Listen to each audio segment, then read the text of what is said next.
In this tutorial, I'm going to show you the easy way to make custom frames using Canva. Open New Project and upload the image. In this tutorial, I will use image from the elements. Image, drag it to the canvas and adjust. Now go to Edit Image. Remove the background.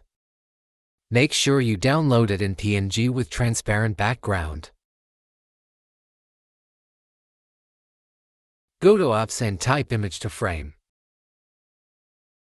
Now choose the picture that we downloaded. Convert image to frame.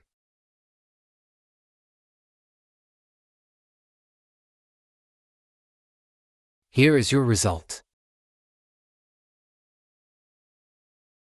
Make sure to check our other videos to learn about Canva.